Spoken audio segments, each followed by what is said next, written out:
Hey guys, 4x4 Adventures, setting up for an adventure. If anyone's following the compressor or the wiring install, just going to show you a few more quick tips. So we've got the wire from the compressor, you can see the fuse there. It runs around behind the washer, there it is there. That's the last and first zip tie you can see there. It's nice and tight and rounded in there, not rubbing against anything. Up with the other loom, and there's your last zip tie there. Now, I'm just going to get this cover back on. Literally just sat that in place, not even putting the clips in, right? So obviously this is on a Prado.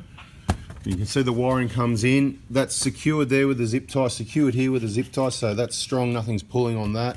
That's all the cable we had. We would love to have had an extra 1/2 meter and gone down around the battery, and we prefer not to extend it. It wasn't that imperative. We're quite happy with the length of wire, so secured there. We cut nice and neatly. 10mm drill bit to drill that out. That's with the light on, isn't it? Yeah, so 10mm drill bit at the top there for the corrugated split tubing, which is 10mm. And just cut it out with the side cutters to the bottom, you can see, so it all comes out nice and neatly, right? So I'm not going to open it up again because it's just beautiful, nice and tight. You can see the earth over to there. So that's the power supply to the compressor, wiring loom connected. Now what we do, I'll just try and demonstrate. Well, the reason why we put the fuse there, it's meant to be, so it comes around perfect. It sits there. There's a little corner of the battery there, and the bottom of that plastic fuse case, it just sort of sits there. It's in the best position. I'll tell you why, because it's out of the way. It's easier to access if you need to change it. Now obviously you just pull the cover off like that, right? There it is. You can pull the fuse in or out. It's never going to blow anyway if any of your wiring doesn't short out.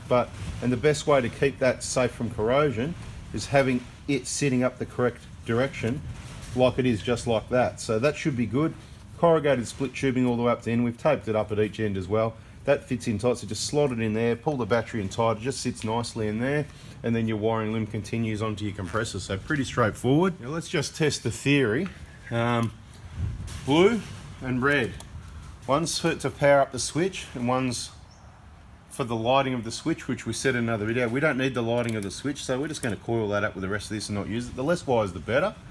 So the power to the compressor is the power that will power it, but it's not the control power. This is the control power. So obviously all the other wiring is earth to the vehicle, so anywhere we connect this red positive switch wire, like here on the battery, should power up the switch. So let's just do a little test. Let's hit the switch on the compressor now.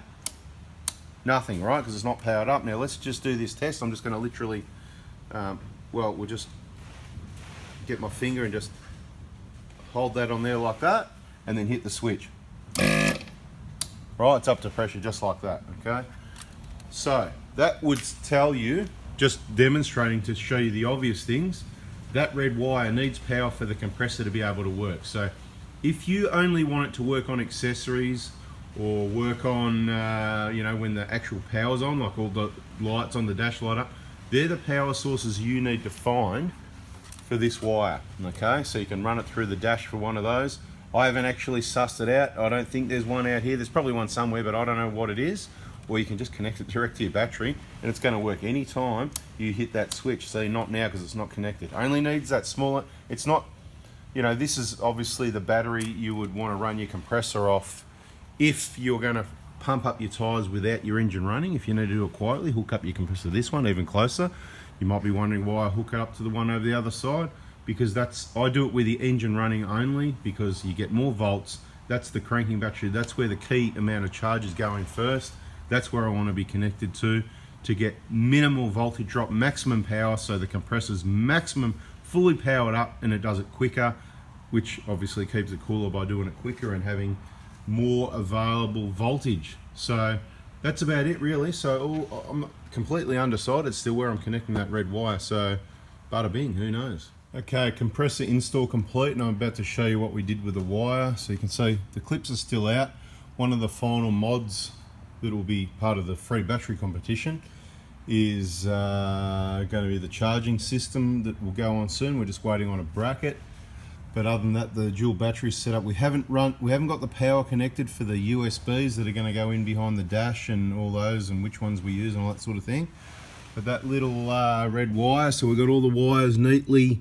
I had to unbolt the compressor, only takes a few minutes, and lift it up out of the way to get that wire, and we put it through. I don't know if you can see down there, just in the picture, you can see it went through with the where the water goes for the washers, Any small wires you want to put through just to the dash area, they can go through there. Then the easiest way that's reliable and simple is you get yourself one of these. So the little connector on there, you can use that or you can just cut it off. That's what I did, I just got rid of it. And let's go down and have a look. And you're going to say, which one did I use? Okay, so this cover goes on upside down with the clip facing forward like that. So let's flip it over, remembering the fuses at the bottom are the ones kind of at the back. So down at the back bottom right hand corner, see the 15 amp power outlet. That's what we've used. So I'll just put that aside for a minute. We'll go and have a quick look down around here. I soldered and used heat shrink, right? So obviously it's not up here when you do it. It's about here somewhere over your floor mat. But your wire, you can see the red wire there where it came through.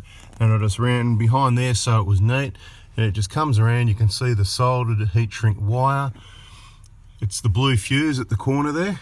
You won't see it because I've changed it. See how it works? You take the blue fuse out, the second one in. You place that into the new fuse holder, and then you put the new fuse holder into that position. Then it's going to be in the way of minimal things. It's easier to just slip in and out anyway. You can see it's not rubbing on anything, not in the way of anything, neat and tidy. There's no wires for you to trip over, and that's the way things need to be. So that's pretty well a bada bing. So what should happen now is when we press this button once, so the engine doesn't have to be running, because that's what I wanted. Right, just everything like that happening to the vehicle, and we hit this switch, and even though the engine's not running, but obviously, you know, so that way it hasn't got power anytime, only when we've got at least the power on. But of course we're going to have the engine running normally when we run this, but okay, it's not actually running because obviously it's got already at full pressure. So the light came on, so the light, the operation light, right, you can see, so the switch works, that's getting its power there. Obviously when a little bit of pressure leaks out, or when we connect up the air hose is when the compressor will kick in. That's the only reason why it's not running. We've already tested and proven that it works. Once again, we've just got the solar on here giving this battery a good charge. Let's have a look what's happening here. 13.8 volts, we've got 2 fridges running and about 46 amps going in. I think that's been controlled and it's dropped down a bit because the battery voltage is so high, so the regulator doing its thing. Anyway guys, hope you liked that video. Once again, hit the like button if you did, subscribe, turn the bell on. We got more information coming your way.